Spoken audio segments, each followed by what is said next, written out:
পরে মায়ের piece piece আসছিল, আসাতেই পরে মনে করেন যে ওর মা এসে পড়ছে, আর ও মনে করেন যে গর্তের ভিতরে ঢুকে গেছে, মা কয়ে ডাকছে। পরে আমার রুনা পিছন দিয়ে তাকায় দেখে যে আর বাবু নাই, কিনে আমার ছেলে কই। পরে দেখে গর্তের ভিতর থেকে মা মা করে ডাকছে, কিন্তু মা মা করে ডাকতে ডাকতে নিচের দিকে চলে যাচ্ছে। আমার ভাইয়ের বউ হাত বাড়ায়, ও হাত ধরতে পারে নাই, ও তো ছোট বাচ্চা, ও তো আর হাত বাড়াইতে পারবে না, ও তো তলে চলে গেছে। কত কষ্টে যে প্রাণটা চলে গেছে, আর ছোট একটা বাচ্চা, এভাবে প্রাণটা না গেলেও তো পারতো। আপনি কি হন? আমি ওর ফুপু হই। ফুপু হন? জি না, এটা এলাকায় কেন, আমি পৃথিবীর বুকে এরকম কোনো ঘটনাই আর দেখতে চাই না। এরকম যেন আর কোনো মায়ের কুল, কোনো বাবার কুল যেন আর না খালি হয়, কোনো পরিবার যেন একটা হাসি খুশি বাচ্চা এভাবে সবাইকে ছেড়ে চলে যাবে, একটা প্রাণ সে চলে যাক, আমি কখনোই চাই না। এরকম যেন আর কোনো দিন না হয়।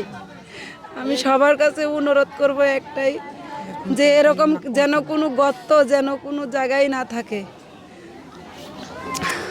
আর যে যে যে এই গর্তটা করে রেখেছে তার তার দৃষ্টান্তমূলক শাস্তি চাই।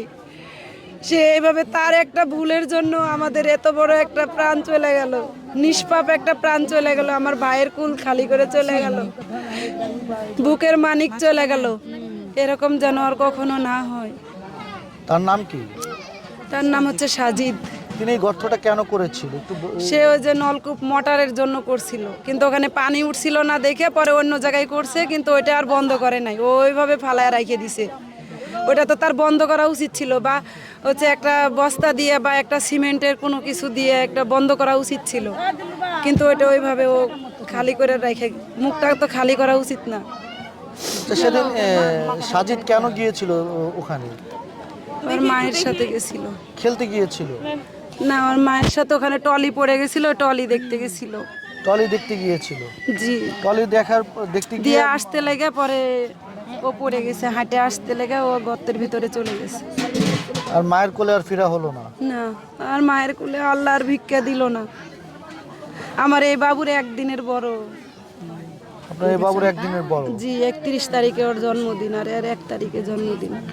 31 তারিখে জন্মদিন? জি, 31শে ডিসেম্বর ওর জন্মদিন, সাজিদের।